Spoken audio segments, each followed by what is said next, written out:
Hello everyone, welcome to another video. Now in today's video we're going to be having a look at a button box by Custom Sim Engineering, and it's the Custom Sim Engineering Rouge Carbon Edition. It's for the DD1 and DD2 and it mounts directly to the wheelbase. Now I'll put it out there from the off, I am not a reviewer of products, that's not what I do.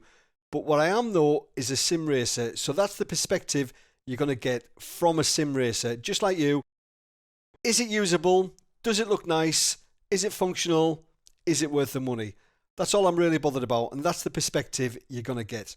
Now, since I've had the Rock Solid Rigs RSR21, I haven't been running a button box. I've just been using the wheel, and I didn't think I needed one, to be honest. If you use a wheel rim such as this, like an F1 Fanatec rim, you can see there's more buttons on there than you can shake a stick at. But currently, that's not my wheel of choice. My wheel of choice right now is the Fanatec McLaren GT3 rim. And as you can see, there's nowhere near as many buttons as there are on the other rim. So we need to fix that, which is why we're having a look at this button box. Now, I will put out there a bit of a disclaimer as well. This has been sent to me to have a look at and test. So I haven't paid for this item, but that doesn't mean that I'm going to say nice things about it. If I don't like something, I'm going to say. So let's have a look and see what's inside first of all.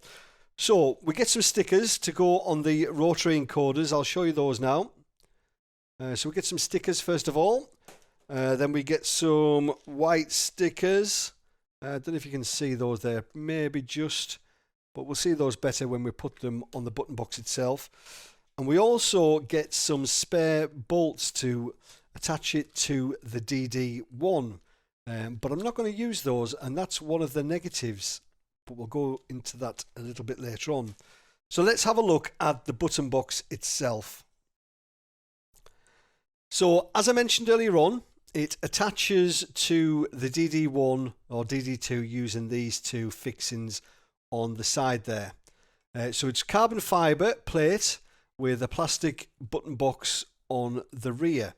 Now what do we have? We have the standard toggle switch for your ignition. Then we have a big start button there. Then we have three rotary encoders. I'll bring that a bit closer so you can see. So we've got three rotary encoders there, all with a push button.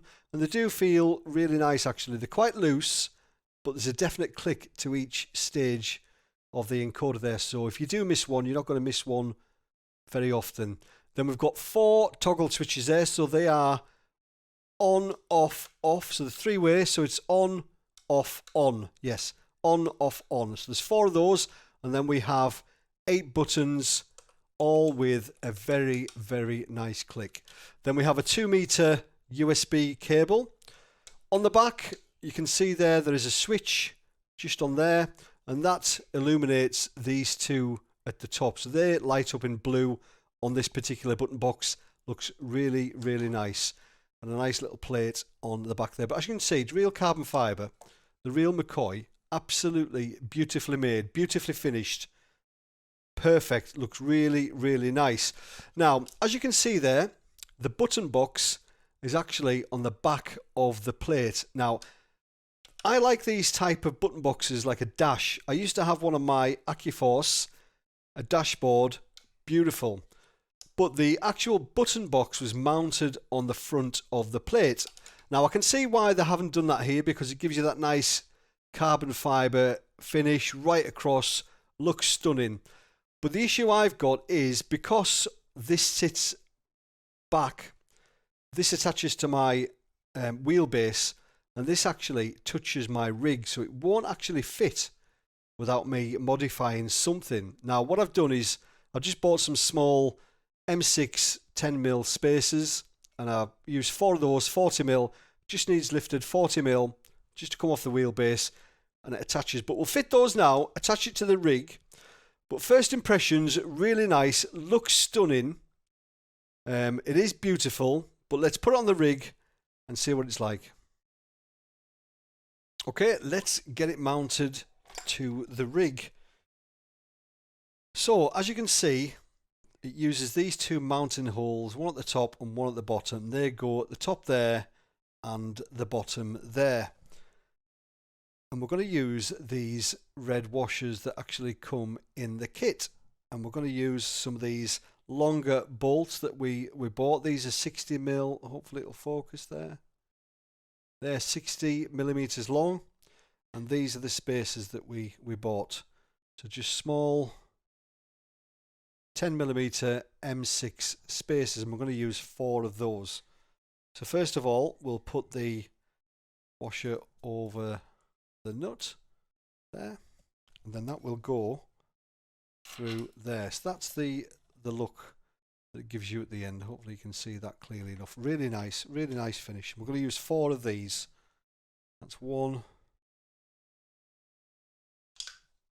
2, 3, 4. There we go. So that's 4 of those on there, and all we do now is screw that into the top. So I'm just going to put it finger tight just for now. There we go. That gives us just enough clearance at the right hand side, and then we'll just do the same and put the one in the bottom. So there we go. That's it mounted, nice and secure. There is a bit of a gap at the back because this is only 35mm deep. I'll give you some dimensions while we're at it. So from the mounting hole there to the end there, it's 25 centimeters and it's 18 centimeters tall. So it's only a small button box. It's not huge, but it works a treat. So there is a little bit of play there behind, which is not touching the rig, but I am going to use one of these just to pop behind there. I'll glue that on. There's no movement, so that's perfect. Absolutely perfect. And we'll put the wheel rim on. It's a little bit more fiddly to tighten the hub up, but not really massively. There we go. Plenty of clearance. Well within easy reach. Perfect. Right, let's plug it in. Let's see what it's like lit up. So there, just plugged it in, works perfectly. As I mentioned, there is a switch on the back just to turn off the button box itself. There we go, as you can hear. Perfect. So we've got the Windows USB controller there, and it's highlighted as a CSE button box. Click on Properties. Move that out of the way so you can see. So you can see here the switches, so they're all off in the minute, they're all in the middle position. So if you just move it up, you can see them light up one at a time. Rotary encoders, and then a button. Everything seems to be working perfectly as it should be. Yeah, so that's number 15. Well, I don't know what the point of these switches are, mind. I've never been one to use switches. I want 2 positions. I want a button and I want another button. I suppose that is the case. So you move it up to activate something, move it down to turn it off. But sometimes you want that turned on and then the bottom one turned off, and you can't. It's either one's on or one's on. It doesn't make sense to me, these toggle switches. I've never been a massive fan, but everything else works perfectly. So that's the button box all installed, set up. So as a sim racer, what do I think? Is it useful? Is it usable? Short answer, yes, absolutely. It's got more buttons on there than I probably need. Even when I'm not racing or trucking or flying or whatever, I will use it, definitely. It's got loads of functionality on there, and it looks absolutely stunning. If I had another one on the other side, oh, it'd look incredible. But I wouldn't use all of those buttons. So let's have a look at some pros and cons from a sim racer's perspective. So let's have a look at the pros first. It looks nice. As sim racers, we all like nice things. We all want our rigs to look nice. And it does. It looks beautiful. Looks perfect. It's perfectly made. There's not a mark on it. There's not a flaw. It was superbly packaged. The guys at Custom Sim Engineering have been perfect. Great guys to deal with. So it's perfect for what it is. It's a button box, and it does exactly what it's supposed to do, and it looks beautiful as well. Negatives, well, for me personally, the box being on the back of the plate instead of the front. It just made it a little bit more difficult for me to attach it to my rig. But we're sim racers, we find a way, we modify things, we make things work, and that's what we've done with this one. Easy fix, just had to wait a day or so from Amazon to get the spacers and the bolts. But dead easy fix. Got that mounted to my rig. Price wise, could be a negative. Well, it would be for me personally, because I couldn't justify spending £200 on a button box. But I've got a family, other things to pay for. You know how it goes. Life, I couldn't justify spending 200 quid on a button box. But if you're in a position to do so, then I would highly recommend it. It looks absolutely gorgeous. It really does look nice.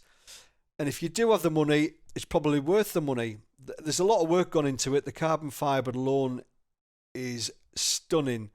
And it's all laser cut and all that kind of stuff. So it's really, really nice. But is it £200 nice? Well, that's subjective, isn't it? It's whether you can afford it or not. So from a sim racer's perspective, will I use it 100% every single day? Would I buy one? Well, yes, I would, if I could justify spending 200 quid on a button box. There we go. So that's the Custom Sim Engineering Rouge Carbon Edition button box on my rig. Thanks to those guys for sending it out to me to have a look at and to test. I'll be using that every single day. And whenever you see a point of view video, that's what you're going to see. So, bravo, Custom Sim Engineering. Thanks for watching, everybody. See you later. Cheers.